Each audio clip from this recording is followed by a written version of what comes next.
You're live. Hello everyone and welcome to the first part of the unit of endocrinology. And we're going to start with the very important endocrine disease, which is diabetes mellitus. Diabetes, the word means fountain of water. It's a fountain of urine that comes out of the urethra. And this urine is sweet one, mellitus, because it contains a lot of sugar. We have two types of diabetes, type 1 and type 2. We no longer call it insulin dependent or juvenile diabetes. We simply call it type 1 diabetes and type 2 diabetes. The problem in type 1 diabetes is insulin deficiency. There is no insulin. Your pancreas does not produce insulin, and therefore nothing is going to allow glucose to enter into the cells. And this is the function of insulin. What does it do? It allows glucose to enter into the cells. So glucose is going to accumulate in the blood, hyperglycemia, and the cells are going to be kind of starving. So the brain will try to stimulate the appetite, polyphagia, and the liver will make or synthesize glucose, gluconeogenesis, and this too much glucose in the blood will pass to the urine, and it causes some sort of osmotic diuresis, so you get polyuria, and because of that you get thirsty. And these are the manifestations of diabetes. In type 1, the problem is no insulin. In type 2, there is insulin, but it looks relatively deficient. Why? Because guess what? The cells are resistant to insulin. The cells do not listen to insulin. Why are these cells resistant to insulin? Too much fat cells. Too much fat cells. Obesity. Obesity is the major problem in type 2 diabetes. The more fat cells, the more insulin resistance you have. And because of that, again, glucose does not get inside the cell and you get hyperglycemia. And this table, we have a full comparison between type 1 and type 2. Usually type 1 diabetes occurs mostly in young people, but this does not mean that it does not occur later in life. And type 2 usually in adults. Usually patients of type 1 diabetes are thin patients because they don't have insulin. By the way, insulin makes you fatty. Insulin is a lipogenic hormone. It adds fat to your system. While type 2 diabetes, mainly they are obese patients. This is the cause. This is the cause of their problem. The bad thing about diabetes is a major constituent of the metabolic syndrome, and metabolic syndrome is the major risk factor for ischemic heart disease, and ischemic heart disease is #1 killer of people in the whole universe. So diabetes mellitus is the worst risk factor for heart disease, for ischemic heart disease. And the components of the metabolic syndrome, you can remember them by the mnemonic DROP.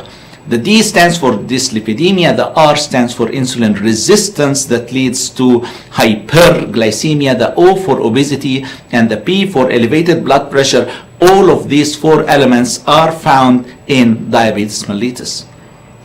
As I said, the presentation of diabetic patient is usually with these symptoms: polyuria, polydipsia, polyphagia. It's also not uncommon for type 1 diabetics to present for the first time with DKA, diabetic ketoacidosis. It's important before we pass into discussing diabetes to consider the complications of diabetes. And we can divide them into like macrovascular complications and microvascular complications. For the macrovascular complications, we have the stroke, the heart attacks, myocardial infarction, and the peripheral vascular disease. For the microvascular complications, we have the diabetic retinopathy, neuropathy, and nephropathy, and the erectile dysfunction. These are microvascular. Adequate control of diabetes reduces the incidence of microvascular complications much more than it reduces the incidence of macrovascular complications. Unfortunately, you cannot do much by controlling diabetes to the development of heart disease, but you have to manage other risk factors of the metabolic syndrome, mainly dyslipidemia and elevated blood pressure. One of the complications of diabetes is the hyperglycemic crises. Hyperglycemic crises, we have two types: DKA, diabetic ketoacidosis, and HHS, which is the hyperglycemia hyperosmolar syndrome. In DKA, what are the components of DKA? Three: hyperglycemia plus ketosis plus acidemia. What are the components of HHS? Again, we have hyperglycemia plus hyperosmolarity plus altered mental status. Let's discuss the pathophysiology of these two types. First, the epidemiology. Traditionally, we used to say that DKA is seen more common in type 1 diabetes and HHS is seen more commonly in type 2 diabetes. Now the reality tells us that most patients with either DKA or HHS have type 2 diabetes. And many patients with DKA are again older than 65 years, and almost all patients with HHS are older than 65 years.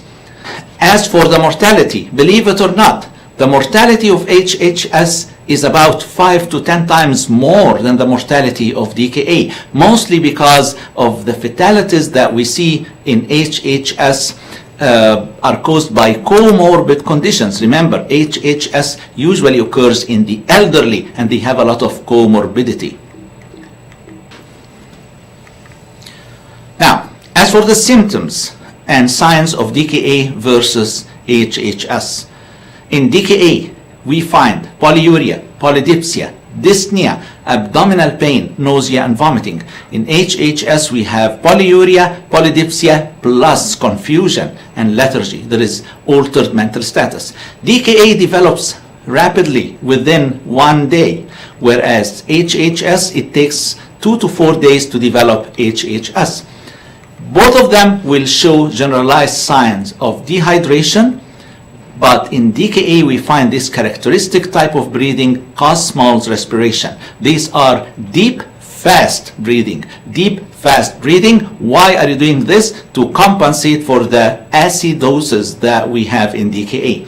Now for the pathophysiology of both conditions, in order to have this hyperglycemic crisis, you need to have two conditions happening together. You need to have insulin deficiency, and you also need to have increased stress hormone due to a stressful condition that affects the patient, and the most common stressful condition is infection. So usually what precipitates DKA or HHS in diabetic patients who have either absolute insulin deficiency type 1 or relative insulin deficiency type 2, what triggers the attacks of DKA or HHS is most commonly infection. Most commonly infection. And because of this, in DKA, you get hyperglycemia, you get production of ketone bodies or keto acids, and you get acidosis. In HHS, you get hyperglycemia and you get dehydration and you get altered mental status due to hyperosmolarity. Don't panic. The lab findings in DKA versus HHS. The most important characteristic of DKA is acidosis. So what is going to be there? Low serum bicarb, high anion gap. Low serum bicarb, high anion gap. Because the major problem is acidemia, acidic blood. It's a metabolic acidosis. You consume your bicarbonate trying to buffer, trying to neutralize the abnormally produced keto acids.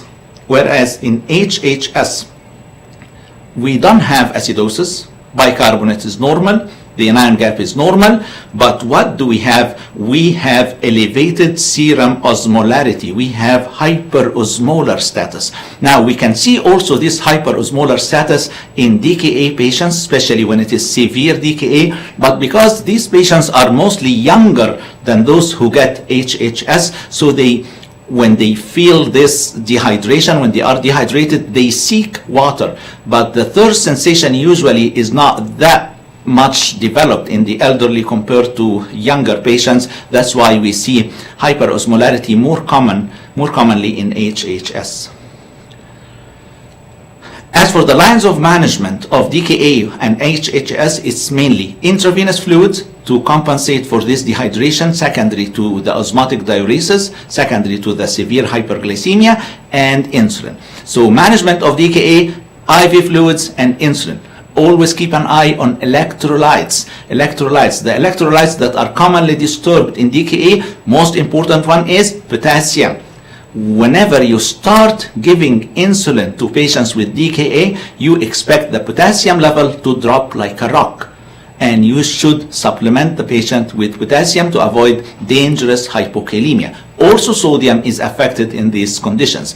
And don't forget to manage the precipitating cause, whether it was infection or any condition or any cause of severe stress.